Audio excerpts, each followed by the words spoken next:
We're here in day two of Ligna, the world's leading trade fair for woodworking and wood processing industry in Hanover. With me today I have the pleasure of Mark McDonald, CEO of Timbertruss, Australian-based manufacturer of prefabricated timber building elements.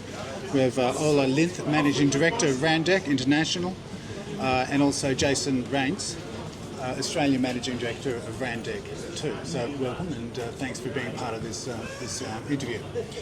So, Mark, I'd like to briefly ask you, since the opening of the Corio facility in 2021, how has Timbertruss evolved its priorities in terms of the types of products you're focusing on, shift in response to builder demand or broader market pressures? Yes, great question. Look, the core capability is trusses and frames, and we certainly are focusing on those, but also offering a broader range of products that includes cassettes, posies, and also a next generation pre-clad capability, amongst others. So, but the key focus is obviously supporting our great customers in realising a great dream being put together for mum and dad.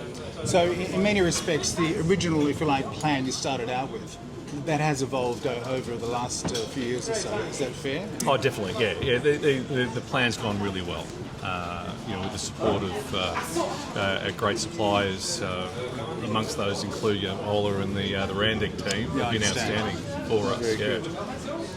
So, where do you see the most impact from prefabrication and the current construction environment in terms of what are your clients and customers looking for in terms of speed, safety, cost control, those sorts of elements? What do you find is the clients actually benefit most from your methodology and approach? Yeah, I mean, look, it's certainly beneficial to have all of your trusses, walls, posies, cassettes all arrive on time for great trays to install. You get the speed, accuracy, but you get safety, great quality, and immense precision with what you're doing. So it really provides a great, reliable build. So, in some respects, was it a lengthy process to educate builders to more, if you like, embrace these prefabricated elements, or was it? Oh, the education definitely predates me. So a lot of great people working with our wonderful customers to realise greater adoption of prefabrication. I just think over time, there's always challenges of labour's always tight, cost control is always an issue. So prefabrication just gives you a lot of great fast flexibility to finish your job sites so much faster. Yeah, I understand. And get great cash flow and risk management under control as well. Right. So, I mean, obviously you've got a broad range of a portfolio of elements that you do supply. I mean, cassette floor, pre-clad, lift shafts in particular. I mean, which of those do you find are gaining most traction recently?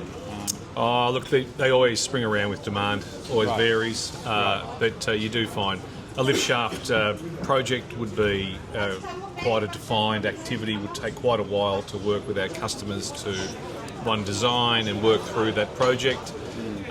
They're not an everyday item. We rely on our core products being everyday, but then you have some greater projects such as lift shaft. But we've got great products such as cassettes, which are becoming normalised and part of a day-to-day build program with some of our customers. We did speak briefly last year at the Bones Expo in relation to your next generation wall systems. I mean, what's been the market acceptance of those, and have you modified the product as a result of any feedback from builders? Definitely. The pre-clad varieties, when I first started, it was all about Hebel. Now we're doing the zero-based fire-rated product, for example, which supports multi-res and medium density product, particularly for townhouses. Allows separation and a specific address as opposed to being a co-joined building arrangement. So you're finding that it's really the pre-clad product, but you find that depending on the demand and also availability of supply, that dictates really the usage of next gen or prefabricated or pre-clad product. I understand. I'd just like to briefly talk to Ola and Jason in terms of how you approach the assessing the site, working with with Timbertruss to really fully understand what the needs were, then tailoring the Randek approach accordingly. Yeah, the Timbertruss factory is a very, very nice factory, and it was, of course, you can fill in here also, Jason, but it was an experience, to develop a new system for noggings. Mm-hmm. That was completely new for us, so we developed a system where we could add noggings automatically and also put a robot to insert them directly into the frame. That was a key thing in the wall lines, I would say. Yeah, so there was new developments also in terms of a stud cut saw that allowed Timbertruss to easily change wall heights, wall by wall, which was something unique, let's say, at the time compared to the semi-automatic lines that other people were using. So in many respects, the installation at Timbertruss was also, if you like, a learning process for both Randek and the client in terms of really better understanding what their needs were. Is that fair? Randek's strength as a company is the fact that they're focused on the global market, and so they're not coming to a customer and saying, you must make it this way because we make it this way in a certain market. It was to tailor the systems to what each market needs. So in many respects, that, if you like, underscores the Randek philosophy in terms of working, collaboratively with the client to better understand what their production and if you like, business processes are, and then altering your manufacturing equipment to suit that. And then taking existing production lines and adding additional equipment, or even like in the space of floor cassettes, Randek's recently developed a new system based on customer feedback that's, two new systems that are more affordable and are more meeting the market, let's say, where they are. Like a lot of companies now in Australia are looking to make floor cassettes, but they don't necessarily have a super high production volume today. So that system's designed that someone can start with a relatively low investment and then scale it up as the market grows. Right. Mark, I'd like to briefly cast back to you. Since the arrival of this, this level of automation, in terms of the skills base required to use it, the impact on health and safety, efficiency, and all those sorts of metrics, if you like, how has your processes altered, and what have you distilled from all those learnings? Look, overlay the technology. We've also introduced a lean yellow belt program of late. Plus, which is sort of wanted to focus on, improvement of reliability, improvement of efficiency, but most of all, it's focusing on doing things really well, which is obviously being safer, ensuring high quality, but also the removal of waste and amongst other things. So, I mean, the system itself is always being improved upon. The way it was installed and the way it's being run today will be probably very different because you're learning more and more and you're introducing more change and improvement. And that's just very normal in any operational manufacturing environment. And our Corio site and any other site would be always constantly evolving and improving.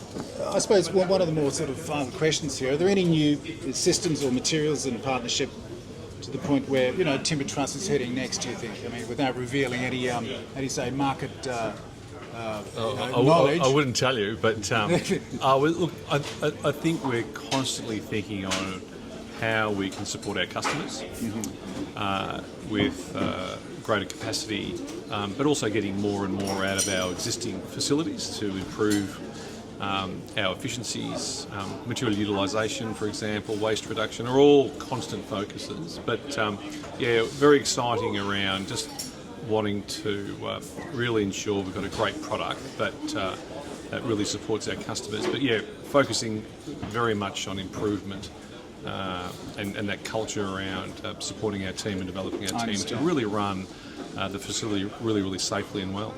I understand. Just on a final more sort of, I'm interested in your perspective in terms of, in a broader sense, I mean, there's always a great debate between is it volumetric, is it panelised, or there are elements in terms of, are they fit for purpose, or where does it fit in? Where do you see the broader Australia market heading in that respect? It appears affordability for new home buying is a key issue for the moment. So we have seen our designs from our customers have changed from a lot more, a lot of doubles has now gone to a little bit smaller doubles to singles, and that's an evolution